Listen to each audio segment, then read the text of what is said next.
Bonjour madame, bonjour monsieur et bienvenue au 10h Afrique sur la télévision africaine. Heureuse de vous retrouver ce matin du lundi 19 juillet 2021. Inès Belinga, je suis pour vous servir ce matin encore.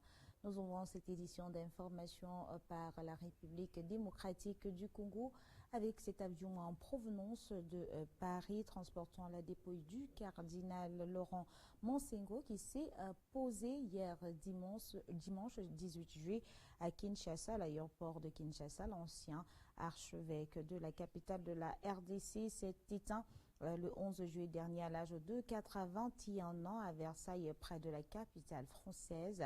Il aura consacré une grande partie de sa vie à lutter pour la démocratie et pour la circonstance dont plusieurs personnalités étaient présentes pour accueillir les restes du défunt après là.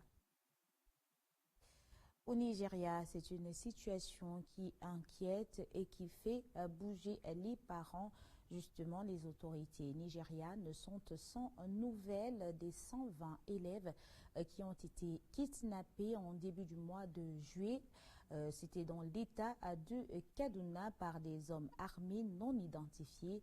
Face à cette situation émeurtrie, ce sont donc les parents qui appellent finalement à l'aide. Regardons. Des parents visiblement à la fois impuissants et en colère face à l'absence de leur progéniture. Après bientôt 15 jours de captivité, les 120 pensionnaires âgés de 10 à 19 ans du lycée de Bété dans l'état de Kaduna sont toujours portés disparus. Seul espoir pour atténuer leur désarroi, ils se réunissent ici, dans ces cours, chargés de souvenirs. Je suis très inquiet, à tel point que les mots me manquent. Le gouvernement avait promis de nous protéger. Peut-être pouvons-nous dire qu'ils nous ont laissé tomber. La nuit dernière, je n'ai pas dormi. Il pleuvait et j'imaginais la pluie qui tombait sur sa tête. Elle est frileuse. J'imaginais comment elle se sentait à cet instant. En ce moment, j'ai froid et j'ai une couverture pour me couvrir. Pensez-vous que ma fille en a une? 317 écoliers enlevés en février dernier, près de 200 adolescents kidnappés en mai. Ces multiples enlèvements entraînent un climat invivable dans le nord-ouest du Nigeria, précisément dans les états de Katsina, Kaduna et Zamfara. Les habitants dénoncent un faible déploiement des forces de sécurité dans cette partie du pays tourmentée par la présence des groupes armés, dont Boko Haram. Seuls 25 élèves et une enseignante sont désormais libres. Les ravisseurs exigent le paiement d'une rançon rejetée par le gouverneur, qui craint que cette procédure se transforme en habitude. Les organismes appellent plutôt à porter des réflexions sur des stratégies pouvant limiter les kidnappings. Les villageois, eux, sont toujours dans la psychose, craignant qu'un nouveau raid fasse de nouvelles victimes. Et pour rester dans le siège des enlèvements, c'est donc l'armée malienne qui a annoncé l'enlèvement de 3 Chinois et de 2 Mauritaniens. Ces derniers travaillaient pour des entreprises de construction à la frontière malienne avec la Mauritanie. Les assaillants auraient donc pris la direction du nord du pays, selon les informations recueillies sur place. Fanny Abessolo. C'est par surprise que les groupes djihadistes ont brûlé le matériel de travail du consortium d'entreprises chargées du bitumage de routes et de construction de ponts, après avoir enlevé 3 ressortissants chinois et 2 Mauritaniens dans la région de Nara, située non loin de la frontière mauritanienne et le Bénin. Nous avons constaté que les bandes armées ont mené plusieurs exactions sur les populations. Comme d'habitude, certains étaient en moto et d'autres en voiture. Des grues, des citernes à goudron ou encore des compacteurs sont partis en cendres.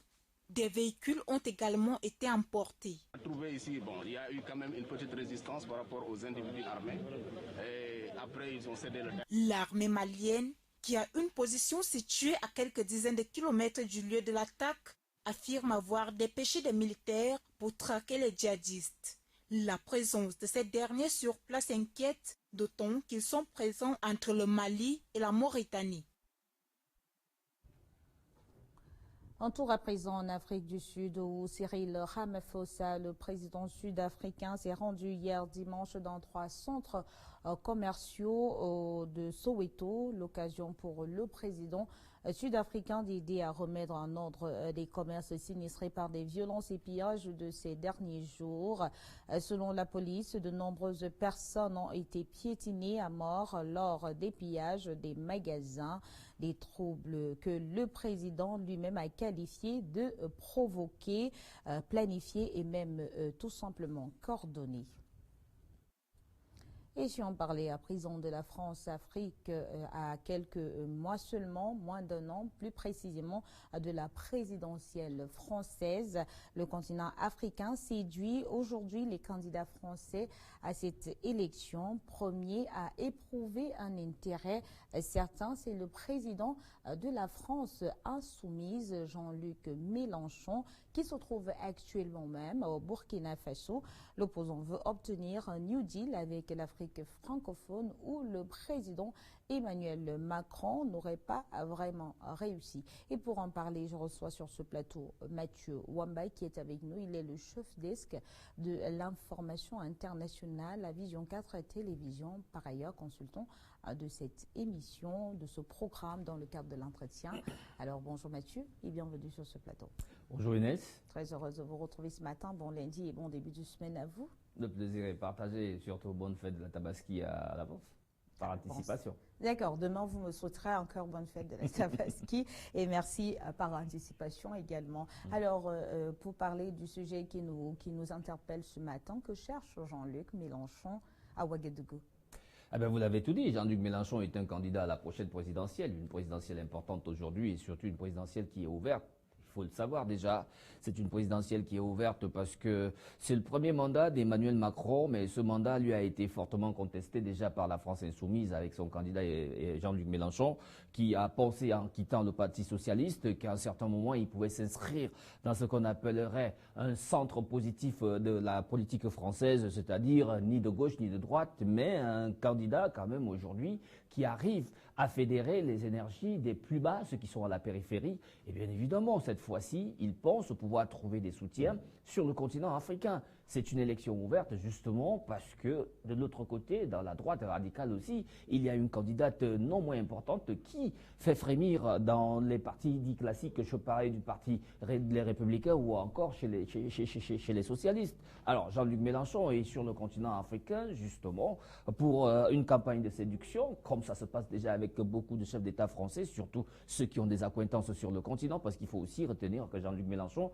a quand même beaucoup d'amitié sur le continent africain. Mais aujourd'hui, il est question d'arriver et de suivre un tout petit peu les traces de Macron en 2017 et qui arrivait pour créer un New Deal avec les populations africaines, les États africains. Alors Jean-Luc Mélenchon, qui s'inscrit dans la rupture, pense que aujourd'hui, il est temps que la France se départisse de ces vêtements-là, en fait, de cet habit de néocolon qu'on lui a toujours donné, d'impérialiste, de puissance impérialiste qui, des siècles après aujourd'hui, ne veut pas lâcher cette Afrique noire-là, principalement son précaré français, c'est-à-dire que l'Afrique francophone qui ne veut pas lâcher. Et bien évidemment, Jean-Luc Mélenchon dit, lui, il arrive et se met résolument sur les traces des grands révolutionnaires africains, en particulier Sankara, qui pensait qu'il faut rompre avec la France, et même s'il faut rompre avec la France, que ce soit une rupture, une espèce de gentleman agreement où on aura des relations qui soient des relations de partenariat, d'égal à égal, et non plus des relations paternalistes.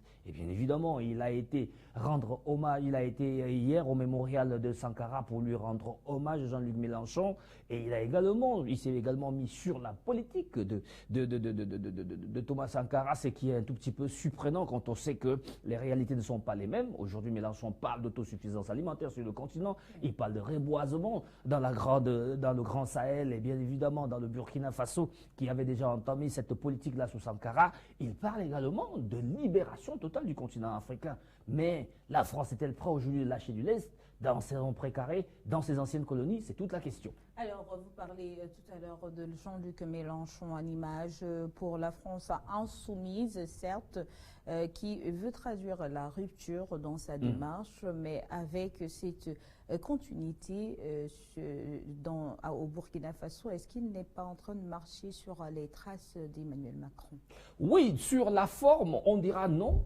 Simplement parce qu'aujourd'hui, il arrive, lui, avec sa démarche à lui, celle qui consiste à donner un discours d'espoir, apporter un discours d'espoir à ces populations africaines, parce qu'aujourd'hui, Mélenchon est candidat à la présidentielle. Il veut bien briguer, il voudrait quand même que cette campagne de séduction-là ait des répercussions positives sur l'élection. Vous me direz comment? Je vous dirais quand même qu'il y a beaucoup d'Africains aujourd'hui qui sont naturalisés français. Il y a beaucoup d'Africains aujourd'hui qui appartiennent à la minorité invisible en France, et ces personnes aujourd'hui la votent aussi contre. Il est tout à fait normal de retourner à la source, de faire cette campagne de séduction pour pouvoir obtenir ces suffrages-là. Au-delà, si jamais il est élu, il est question d'avoir déjà sur place des partenaires, des gens avec lesquels il pourra gouverner, ou alors gouverner la France sans avoir à se poser des questions. C'est l'une des raisons pour lesquelles il est là. Mais Jean-Luc Mélenchon marche-t-il sur les traces de Emmanuel Macron, comme vous l'avez posé comme question? Dans le fond, non. Parce que justement, Emmanuel Macron a eu son discours à lui, son discours a eu son retentissement, il a eu à apporter ce qu'il a eu à apporter, même si aujourd'hui beaucoup ne sont pas d'accord avec Macron, mais il faut quand même dire que Macron, par rapport à ceux qui sont passés, aura fait un effort supplémentaire pour amener les Africains à se sentir un tout petit peu libres quelque part et pouvoir négocier avec l'Hexagone d'égal à égal, même si ce n'est pas le cas. Mais il a quand même mis sur place toute une structure à l'Élysée aujourd'hui qui amène les intellectuels africains et bien évidemment aussi certains politiques africains à se retrouver et penser le New Deal entre l'Afrique et la France. Mais Jean-Luc Mélenchon est dans une toute autre démarche, mais la vérité est que toutes les politiques françaises sur le continent sont les mêmes, il n'y a que les acteurs qui changent. Si ton avis, alors, Mathieu Wamba, vous parlez d'une opération de séduction ou cette campagne de séduction qui est adressée à l'endroit des Africains du continent noir à quelques mois seulement de la présidentielle. Est-ce que vous pensez que cette campagne de séduction à l'endroit de l'Afrique aura un impact sur la victoire finale de cette présidentielle en France? Il faut dire que les tendances sur la place française donnent déjà Mélenchon peut-être candidat au second tour, parce que vous savez que c'est une élection à deux tours, et dans cette élection à deux tours, on sait quand même aujourd'hui qu'il y a un regain d'intérêt pour le Parti socialiste qui est en train de se remettre en selle malgré les divisions. Chez les Républicains également, on essaye de faire sa mue, mais au niveau de la France insoumise, c'est beaucoup plus un discours populiste, il faut le dire. Jean-Luc Mélenchon aujourd'hui, c'est ce mélange-là de socialisme, de théorie socialiste et bien évidemment d'un peu de philosophie qu'il essaye de mettre dans sa façon de faire. C'est un peu un discours beaucoup plus populiste, mais il faut savoir une chose, c'est que le match est serré, la compétition sera vraiment harpe et dure. Est-ce que Mélenchon pourra se tirer du premier chapeau pour se retrouver au second tour? C'est toute la question, mais si jamais il arrivait que ce Mélenchon se retrouve au second tour, je pense que beaucoup pourraient avoir du béguin pour lui, passez-moi l'expression, et peut-être le voter. D'accord, il ne nous reste plus qu'à attendre, surtout qu'on connaît les épisodes de certains qui sortaient souvent la tête de l'eau et qui sortaient du lot, comme Dominique Strauss-Kahn, et qui a été finalement mis de côté par d'autres réalités. Sauf que Mélenchon, lui, c'est une espèce d'activiste qui continue de rester sur le terrain et qui est très, je vous ai dit, très estimé par les gens de la périphérie et non ceux du centre. Merci à vous. Le béguin, c'est pour vous, Mathieu Wamba, et je vous donne rendez-vous demain lorsqu'il sera déjà pour notre actualité. Ce sera avec le même plaisir. Mesdames, Messieurs, la suite avec le 10h Afrique, c'est donc en Algérie, avec le pays qui est confronté à des violentes manifestations depuis une semaine déjà. Des heurts avec la police ont abouti à des dizaines d'arrestations dans plusieurs villes aux portes du Sahara, notamment dans les préfectures de Ouargla, ville pétrolière de plus de 100 000 habitants, et d'El Oued, la cause, dont c'est le chômage très élevé chez les jeunes dans cette partie du pays qui reste tout de même peu habité. Et la justice gabienne, elle a condamné en fin de semaine dernière l'ancien ministre des collectivités locales. Il était accusé d'homicide volontaire sur l'ancien ministre des Finances du pays en 1995, Ousmane Koro Cissé.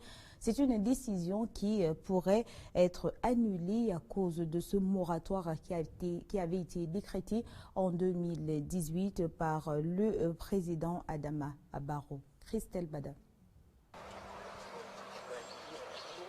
La justice l'a reconnu coupable du meurtre de l'ancien ministre des Finances, Ousmane Koro Cissé, assassiné en 1995. Yankouba Touré, lui-même ancien ministre à la même époque, a été condamné par la Haute Cour de justice de Banjul en Gambie. Cette sentence survient après 2 ans de procès suite à la rouverture du dossier en 2019. Un verdict qui n'a pas fait l'unanimité au sein de la société civile.